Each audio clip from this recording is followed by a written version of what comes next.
Friends உங்கள் எல்லோருக்கும் அன்பான வணக்கம். இன்னைக்கு நம்ம ரொம்ப ஈஸியான லஞ்ச் பாக்ஸ் ரெசிபி ஒன்னு பார்க்க போறோங்க. சிம்பிளான புளி சாதம் எப்படி செய்யறதுன்னு பார்க்கலாம் வாங்க. புளி சாதம் செய்யறதுக்காக ஒரு கடாய் அடுப்புல வச்சிட்டோம். இதுல 5 டேபிள் ஸ்பூன் அளவுக்கு நல்லெண்ணெய் விட்டுக்கலாங்க. நல்லா செக்ல ஆட்டின நல்லெண்ணெய் விட்டுக்கோங்க, ரொம்ப டேஸ்டியா இருக்குங்க.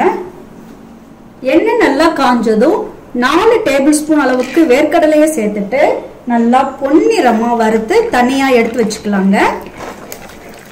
பொதுவா புளி சாதத்தை நிறைய வகைகள்ல செய்யலாங்க. இது கிராமத்துல செய்யற மெத்தடு.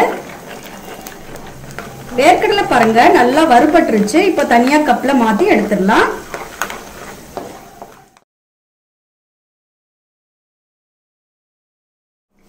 இப்போ இதே எண்ணெயில கடுகு 1/2 டீஸ்பூன் சேர்த்துக்கலாம். உளுந்தம்பருப்பு 1 டீஸ்பூன், கடலைப்பருப்பு 1 டீஸ்பூன் அளவுக்கு சேர்த்துக்கலாங்க. உடனே சாப்பிட்றதா இருந்தா மட்டும் இந்த கடலைப்பருப்பு உளுந்தெல்லாம் சேர்த்துக்கலாங்க, இல்லைன்னா தவிர்த்துக்கலாம். பாருங்க கடலைப்பருப்பு உளுந்து எல்லாம் நல்லா செவந்து வந்ததும் 15 சின்ன வெங்காயத்தை ரவுண்ட் ரவுண்டா கட் பண்ணி வச்சிருக்கோம், அதை சேர்த்துக்கலாம். சின்ன வெங்காயத்துக்கு பதிலா பெரிய வெங்காயமும் சேர்த்துக்கலாங்க. இது கூடவே 2 பச்சை மிளகாயை நீளவாக்குல கட் பண்ணி போட்டுக்கலாம். கூடவே 2 வரமிளகாயும் கட் பண்ணி சேர்த்துடலாம். இது கூட 5 டேபிள் ஸ்பூன் அளவுக்கு தேங்காயை குட்டி குட்டியா கட் பண்ணி வச்சிருக்கோம், அதையும் சேர்த்துடலாம். இது எல்லாத்தையும் நல்லா மிக்ஸ் பண்ணி விட்டுக்கோங்க. இப்போ இந்த புளி சாதத்துக்கு தேவையான அளவுக்கு உப்பு சேர்த்துக்கோங்க. எல்லாத்தையும் நல்லா மிக்ஸ் பண்ணிட்டு 2 நிமிஷம் எண்ணெயில வதக்கி விட்டுக்கலாங்க. வெங்காயம் பாருங்க இது போல நல்லா வதங்கிடணுங்க, அப்பதான் டேஸ்ட் நல்லா இருக்கும். ஃப்ளேம் கொஞ்சம் சின்னது பண்ணிட்டு 1/4 டீஸ்பூன் அளவுக்கு மஞ்சள் தூள் சேர்த்துக்கோங்க. 1/4 டீஸ்பூன் அளவுக்கு மிளகாய் தூள் சேர்த்துக்கோங்க. இது எல்லாத்தையும் நல்லா மிக்ஸ் பண்ணிட்டு ஒரு 10 செகண்ட் இந்த மிளகாய் தூளோட மஞ்சள் தூளோட பச்சை வாசனை போக வதக்கி விட்டுக்கலாங்க. ஒரு சின்ன எலுமிச்சை சைஸ் அளவுக்கு புளியை எடுத்து நல்லா கழுவிட்டு கரைச்சி வடிகட்டி வச்சிருக்கேன், அதை சேர்த்துக்கலாங்க. இது கூடவே 1/4 டீஸ்பூன் அளவுக்கு வெல்லம் சேர்த்துக்கலாம்.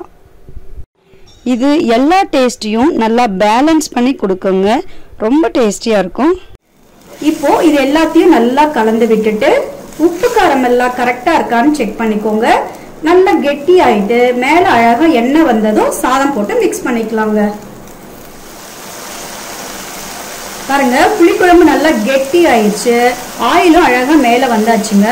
இந்த டைம்ல நல்லா 2 கொத்து கருவேப்பிலை சேர்த்துக்கலாங்க. இது கூட நம்ம வறுத்து வச்சோம் இல்லைங்களா, அந்த வேர்க்கடலையே சேர்த்துடலாம். இதை லேசா மிக்ஸ் பண்ணிட்டு ஸ்டவ் ஆஃப் பண்ணிடலாங்க. இப்போ இது கூட நல்லா உதிரி உதிரியா வடிச்ச சாதம் 3 கப் அளவுக்கு சேர்த்துக்கலாங்க. இந்த புளிக்குழம்பு எவ்வளவு இருக்கோ அதுக்கு ஏத்த மாதிரி சாதம் சேர்த்துக்கலாங்க. இந்த புளி சாதத்துக்கு நல்ல கெட்டியான தேங்காய் சட்னி, அப்புறம் உருளைக்கிழங்கு ஃப்ரை, வேக வச்ச முட்டை, அப்படி இல்லைன்னா மிக்சர் வச்சு சாப்பிட்றப்போ ரொம்ப ரொம்ப சூப்பரா இருக்குங்க. இப்போ இது எல்லாத்தையும் மிக்ஸ் பண்ணிக்கலாம்.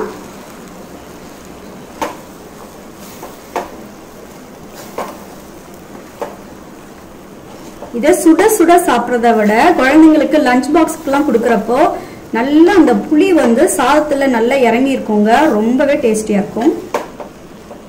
அவ்வளவுதான், நம்மளோட டேஸ்டியான சிம்பிள் புளி சாதம் ரெடி. ஃப்ரெண்ட்ஸ் பாருங்க நல்ல டேஸ்டியான புளி சாதம் ரெடி பண்ணிட்டோம். நீங்களும் இந்த ரெசிபியை வீட்டில் ட்ரை பண்ணிட்டு ஃபேமிலியோட என்ஜாய் பண்ணி சாப்பிடுங்க. இந்த வீடியோ பிடிச்சிருந்தா ஞாபகமா லைக், ஷேர், சப்ஸ்கிரைப் பண்ணுங்க. நன்றி.